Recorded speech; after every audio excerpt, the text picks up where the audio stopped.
मंजिलें उन्हीं को मिलती है जिनके सपनों में जान होती है। मंजिलें उन्हीं को मिलती है जिनके सपनों में जान होती है। पंख होने से कुछ नहीं होता यारो, हौसलों से उड़ान होती है, हौसलों से उड़ान होती है। धन्यवाद।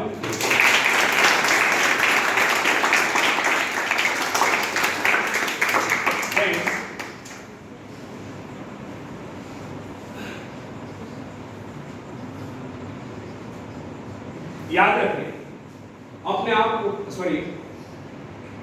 एक बात हमें सदैव ध्यान रखनी चाहिए कि अपनी शक्तियों की पहचान यूं ही नहीं हो जाती।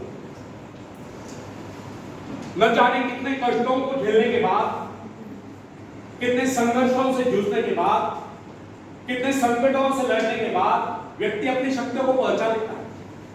कुछ तो अपनी शक्तियों को यथाशीघ्र पहचान लेते हैं, लेकिन कुछ बहुत कड़े संघर्ष के बाद भी अपनी शक्तियों को नहीं पहचान पाते, क्योंकि उनकी शक्ति इतनी गहरी छुपी होती है कि कोई विशेष घटनाएं उन्हें उजागर कर पाती है।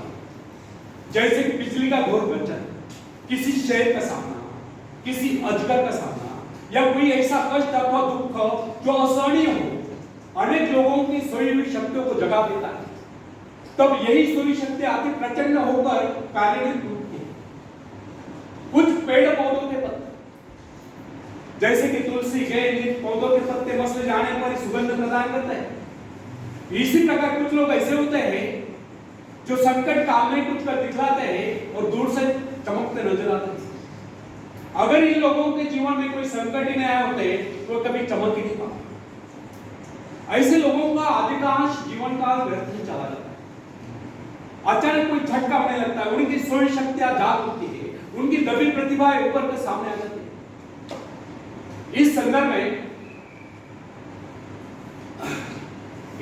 में अमेरिका के भूतपूर्व राष्ट्रपति अब्राहम लिंकन और सेनापति ग्रांट इन स्थितियों के सर्वश्रेष्ठ उदाहरण।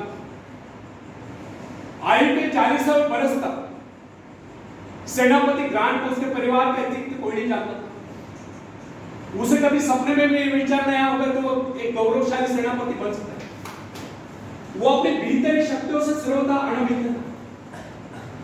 जब वो बीए पास हुआ तो उसकी उम्र थी 32 वर्ष। तब उसे एक जगह पर नौकरी मिली तो तुरंत त्याग पत्र देना पड़ा। बाद में कस्टम्स हाउस में नौकरी मिली, वहां भी उसे अयोग्य ठहराया गया। बाद में स्टोर कीपर, बाद में ट्रेनर, लेकिन किसी भी क्षेत्र में उसे सफलता नहीं मिली। यही व्यक्ति अचानक एक दिन अमेरिका की सेना का महानायक बन गया। अमेरिका की भीषण लड़ाई के आंधियों ने, तूफानों ने उसकी खोई शक्ति को झकझोर दिया।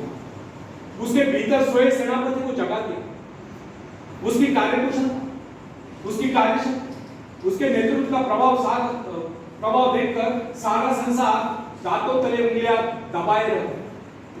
यह भी इस बात का प्रबल प्रमाण है कि अचानक घटी घटना, कोई संकट, कोई प्रेरणा जीवन में ऐसा परिवर्तन ला देती कि व्यक्ति कहां से कहां पहुंच जाता है। यह सब होता है अंतर प्रेरणा से, आत्मदर्शन से, जो व्यक्ति को जीवन में उच्च से उच्चतम और महान से महानतम बना देता है। फ्रेंड्स, याद रखें, अपने आप को पहचान लेना, उस परमात्मा को पहचान लेना। कोई भी व्यक्ति अपने पूर्वजों की दी हुई संपत्ति के बल पर सफलता प्राप्त नहीं कर सकता, लेकिन कोई भी व्यक्ति अपने अंतःकरण में असीम ऐश्वर्य को देखकर अपनी शक्तियों को जगाकर, खास तौर पर अपनी सुप्त शक्तियों को जगाकर सफलता प्राप्त कर सकता है। जब कोई इंसान कष्टों को झेलता हुआ, संघर्षों से जूझता हुआ साहस के साथ आगे बढ़ता है तो अनेक सफलताएं आकर उसे मिल जाते हैं। उसके जीवन के सभी संकट दूर हो जाते हैं। आप में सभी शक्तियां नहीं है। महान से महानतम बनने के बीज आपके अंतःकरण में मौजूद है, लेकिन जब तक आप इन शक्तियों को विकसित नहीं करते तब तक आपको जीवन का सच्चा आनंद प्राप्त नहीं हो सकता। बीज से अंकुर तभी फूटता है जब वो फटता है, बाद में यही अंकुर एक महाकाय वृक्ष बन जाता है। इसलिए फ्रेंड्स, हमें अपने जीवन में अपने गुणों के विकास में सहायक अवसरों को बराबर खोजते रहना है और अपने गुणों को विकसित करना है, अपने सद्गुणों को विकसित करना है, अपने शारीरिक, मानसिक, बौद्धिक क्षमताओं को विकसित करना है। विकास का अर्थ है लगातार आगे बढ़ते जाना। कैसा भी भय, कैसा भी लोभ, कैसी भी चिंता यदि आपके बढ़ते कदमों को नहीं रोक पाती है तो समझ लीजिए कि आपकी प्रगति भी नहीं हो पाती। अतः व्यक्ति को चाहिए कि अपनी शक्तियों को जगाने का प्रयास करे, खास तौर पर अपनी सुप्त शक्तियों को जगाने का प्रयास करे, अपने आप को पहचाने, अपने भीतर शक्तियों को पहचाने। जो अपनी शक्तियों को पहचान लेता है वही सफलता के शिखर पर पहुंचता है, वही कुछ कर दिखलाता है और महान बनता है। आखिर में एक शेर में सुनाता हूं, तुम उड़ सकते हो मुक्त आकाश में, तुम मुक्त आकाश के पंछी, तुम व्यर्थ ही डरे, तुम भूल गए हो कि तुम्हारे पास पंख, तुम पैरों से चल रहे हो, तुम आकाश में उड़ सकते हो। थोड़ा फड़फड़ाओ ताकि तुम्हें एहसास हो जाए। ध्यान से भरोसा पैदा करने के लिए तुमने कुछ खोया नहीं, तुम सिर्फ भूले हो कि अपने पास पंख है, अपने पास पंख है। धन्यवाद।